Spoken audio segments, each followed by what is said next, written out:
एक दिन कॉलेज में प्रोफेसर ने विद्यार्थियों से पूछा कि इस संसार में जो कुछ भी है उसे भगवान ने ही बनाया है ना?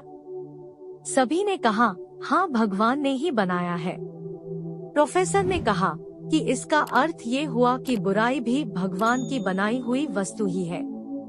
प्रोफेसर ने इतना कहा तो एक विद्यार्थी उठ खड़ा हुआ और उसने कहा कि इतनी शीघ्रता से इस निष्कर्ष पर मत पहुंचिए सर। प्रोफेसर ने कहा, क्यों?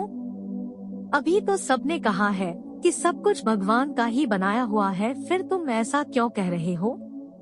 विद्यार्थी ने कहा कि सर, मैं आपसे छोटे छोटे 2 प्रश्न पूछूंगा, उसके पश्चात आपकी बात भी मान लूंगा। प्रोफेसर ने कहा, पूछिए। विद्यार्थी ने पूछा, सर क्या संसार में ठंड का कोई अस्तित्व है? प्रोफेसर ने कहा, बिल्कुल है, हम ठंड को महसूस करते हैं। विद्यार्थी ने कहा, नहीं सर, ठंड कुछ है ही नहीं, ये वास्तव में गर्मी की अनुपस्थिति का आभास भर है। जहाँ गर्मी नहीं होती वहाँ हम ठंड का आभास करते हैं। प्रोफेसर चुप रहे। विद्यार्थी ने फिर पूछा, सर क्या अंधकार का कोई अस्तित्व है?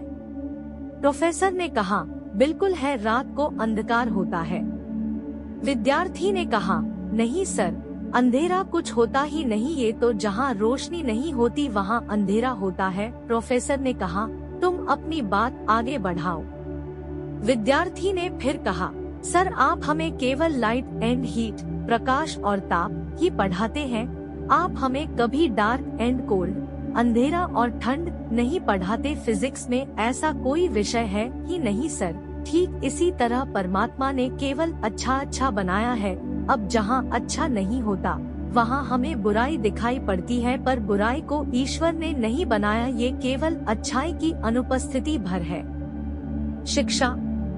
वास्तव में सृष्टि में कहीं बुराई है ही नहीं, ये तो केवल प्यार, विश्वास और ईश्वर में हमारी आस्था की कमी का नाम है। इसलिए जब और जहाँ अवसर मिले अच्छाई बांटिए।